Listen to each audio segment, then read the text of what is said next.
In this video, I want to take you along with us for apartment hunting in Tokyo. Moving to Japan, moving to Tokyo, or just moving in Tokyo can be quite a stressful process, and especially if you're new in Japan, I think it's important to know what you can expect in different areas and also at different price points. If you are looking for an apartment yourself in Tokyo, I recommend the website Sumo, which is what we used mostly. It's a Japanese website, but you can just use the Google Chrome extension to translate and it should work just fine. Towards the end of our apartment hunt, we were also using the website Liveful Homes quite a lot because some agencies sent us links for this website. So that was quite nice as well, and they also have a 3D view of most apartments. So we are currently living in a temporary apartment in Saitama, and we were apartment hunting for the past 3, maybe even 4 weeks. And I just want to show you what we were looking at and give you all the details about pricing and everything. First up, let's start with our criteria. Since we are 2 people, we were looking for at least 35 square meters, if possible maybe 40 square meters or even more. For the location, the area itself didn't matter too much for us, but we wanted it to be an area with nice cafes around, restaurants, a supermarket that is quite close, and then also the station shouldn't be further away than a 10-minute walk. For the building, we were looking at soundproofing, of course, and then natural light, so that means if possible south facing, or just bigger windows in general, since Tokyo apartments tend to have quite small windows and sometimes no windows at all, so that was a big criteria for us. Then we didn't want the building to be older than 15 years old, and then there's some extras like 24-hour garbage disposal, package locker, nice finishes. We were looking for I would say like a newer apartment that just looks good, not too old. Then entry space being big enough to carry in appliances, and then also we were looking at how long the apartments have been vacant. Another criteria is that we did not want to pay gift money. What that is exactly, I will tell you at the end. And then also built-in storage, which you usually get in Tokyo apartments anyways, but at least like one full closet would be nice so you don't have to get too much furniture in the already tight space. Our budget was up to 150,000 yen, and we wanted that to be including management fees because those fees you also pay monthly with your rent. Let's start with the apartment. So for the first apartment, I did film most of the apartments, but not this first one, but I do have some pictures to show you. So apartment 1 is around Sangubashi Station, so that is around Yoyogi Park in Tokyo. It was 150,000 yen and 35 square meters. This apartment was very nice and new. It seemed very clean but quite small. It had a big loft, but in this loft the ceiling was not high enough so that you can like walk around and stand there. It did have bicycle parking and a really big walk-in closet, but for us we just thought it's kind of pricey for what it is, and it just felt way too small for us. Apartment number 2. This was in Chugaoka. This was 140,000 yen and also 35 square meters. This apartment had quite a nice shoe closet at the entrance, which you saw before. Toilet was separate. The bathroom looked actually really nice and spacious for the size of the apartment, and it had this like sliding door. The kitchen was very small, 2 burners, a little bit of storage, not too much honestly. And then the room itself was also quite small. It had this ladder that led up to the loft area, which actually looked quite nice, but just not like where you could stand around. And then this was the one room with a closet with mirrors that was already there. Apartment number 3, same area, same price, same size as well. So the agent just took us to see another similar one. Also again, kitchen quite small, not too much storage at all, but it had a fish grill. Bathroom was somehow like the toilet and the sink area was together, which is quite uncommon for Japanese apartments, but it looked spacious. It was nice. The room itself was really small, and then again it had a loft with unfortunately no AC up there. I think the AC would just not reach that area at all, so that was a no for us. Apartment number 4. This was around Minami Senju Station. This was 150,000 yen again and 40 square meters. This was a really nice apartment. This one had an amazing view from the staircase outside, and then the apartment itself was also really nice. A bit more spacious than the apartments we saw before, a big shoe closet. Yeah, really nice apartment. It looked nice and airy, quite bright, I would say. It had a built-in closet, which was really nice, and then the rooms were divided by this like sliding door, which we kind of like that layout. It had a bit of an interesting stove. Not really sure what these white stove tops are, but yeah, a little bit more storage than the apartments before as well, which of course is always nice to have. And yeah, bathroom looked nice as well, quite new. It had some storage in there. I would say pretty standard, but the furniture was quite nice. The colors and these like wooden accents were really nice. Apartment number 5 was also in the same area, same price and same size as well. Unfortunately, there was no light. I tried to get a little bit of footage for you, but yeah, the apartment actually seemed really nice, apart from the fact that there was no light, and that kind of gave a bit of a dark impression, of course. But bathroom as always, with the separate toilet, 2 burners on the stove, and then we actually quite like this layout with the sliding door between like bedroom and LDK, and it had a really big closet, which was kind of nice. Obviously the room itself is like interesting layout, a bit long, but I think we could make that work. Okay, apartment number 6. This was in a different area again, around Koenchi station. This was 130,000 yen and 40 square meters.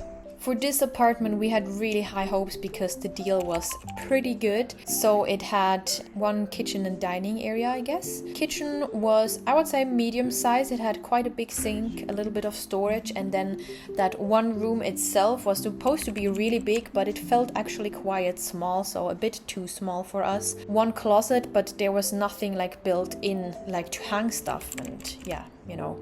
Bathroom was nice, just as always, pretty clean, standard I would say. So because of the layout of this 1 room, we unfortunately had to say no to this one. Apartment number 7. This was very close to Shimokitazawa station, 150,000 yen and 40 square meters.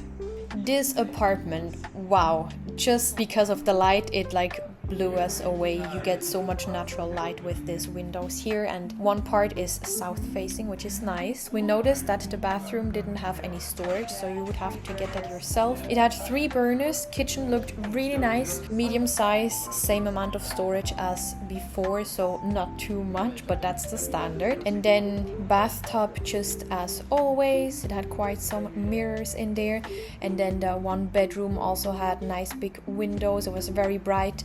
This apartment had the concrete wall, which is like a designer element, I would say, and it only had 1 closet, but it had a mirror inside. But yeah, everything else, fixtures like the wooden accents were really nice in this one. Apartment number 8. This was one of the older houses or apartments that we saw. It was close to Meidaimai station, 130,000 yen and 40 square meters. This apartment was also a really good deal. It had a shoe storage, and then there was the bathtub first of all on the left, the toilet, another little room, and then the sink area was actually outside. Kitchen looked nice. You do have to buy your own stove though. So yeah, here you can see the sink area, and then it just had 1 huge room with big windows and so much storage. So these are like traditional Japanese storage situations going on, and then it had this like black huge holes, I would say, where you can even put in a closet. But because it has so much space for storage, you can really utilize the room for living.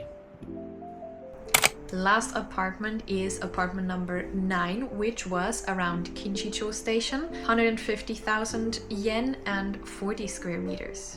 Okay, this apartment also had a little shoe storage, of course, and then the rooms itself were very nice and bright. I loved the design. The kitchen seemed a bit old, or maybe it was just not clean, kind of left a bad impression on me. But yeah, same amount of storage. Then it had this one beautiful closet, and then we really liked this layout, of course, again with the sliding doors. Yeah, we really liked this because it had a lot of natural light. We were just not sure anymore about the area it was in, if we really like it. The bathroom area actually had this little storage for towels, which was nice. Bathroom with the bathtub and the sink area, just as always, but very beautiful.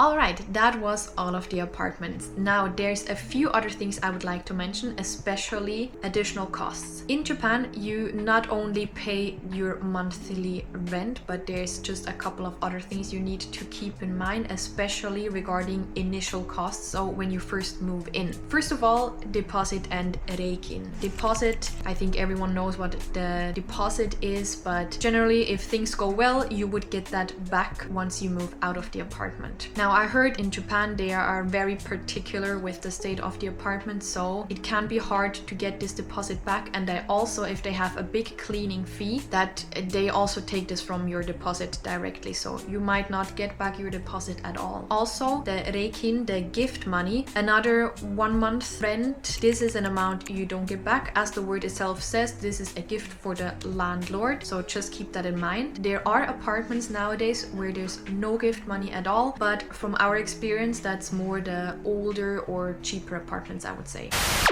Short intermission, this is actually wrong. You can find also new and nice apartments nowadays without reikin and sometimes even without deposit. From our experience, about 90% of available apartments on the market still do have a reikin and then usually also deposit. So deposit 1 month, reikin 1 month. Management fees, I already mentioned at the beginning, could be 6,000, 10,000, sometimes even 15,000, and this they just add on to your monthly rent, so you're paid monthly. Then there's a guarantor fee, which could be around 50 to 100% of your monthly rent. Additionally, around 10,000 yen each year for renewal. Then there is an agency fee or the broker's commission, which is usually around 1 month. There's an insurance fee, 10 to 20,000 yen, and then you have to pay for the key exchange, which is a smaller amount, not really sure yet how much that is. And then I already mentioned this, but cleaning fees, keep that in mind, that you basically don't have a choice to clean your apartment yourself once you want to move out, but the management company always gets this done by a professional cleaning company. So this amount is also probably not a fixed amount, but you should just keep that in mind. It could go up quite a lot, I think. So if you add all of these initial costs together, you will end up with around 5 to 6 times your monthly rent, which is what you have to pay upfront, so before you even move in. One more thing I forgot to mention, usually you pay 2 months rent at the very beginning before you move in already. That will add up to 5 to 6 months of rent. Alright, I think that is all the important information. Just for context, all the apartments that you saw in this video are quite central in Tokyo, which is just one of our criteria because we just want to make the most out of our time here in Tokyo. But if you're not too picky with the area, or you're fine with like a 30-40 minute train ride to get into the center, you can definitely find cheaper apartments as well. Also, from what I've seen in other people's videos, they seem to have way more expensive apartments. I'm not quite sure if that's an advantage if you're Japanese, but just for your information, I feel like the apartments that we saw were some pretty good deals. We did apply for an apartment and we are just waiting now to hear back. But one more thing I want to mention is that this whole apartment process can be quite stressful, because once you apply for an apartment, you should not apply for another one. So you should not apply for multiple apartments at once, because if the management company is the same, then you could be at a disadvantage. So once you apply, you just have to wait and hear back and hope for the best. So if you really like an apartment, you have to act quickly, you have to decide quickly, and then probably also the start of the contract date will be quite close, in like 1 or 2 weeks. If you're interested in these topics and you would like to follow us along our journey, then please consider subscribing and let us know in the comments if you have any more questions about this whole apartment process, or if there's different topics that you would like us to talk about. We're looking forward to reading your comments and we'll see you next time. Bye!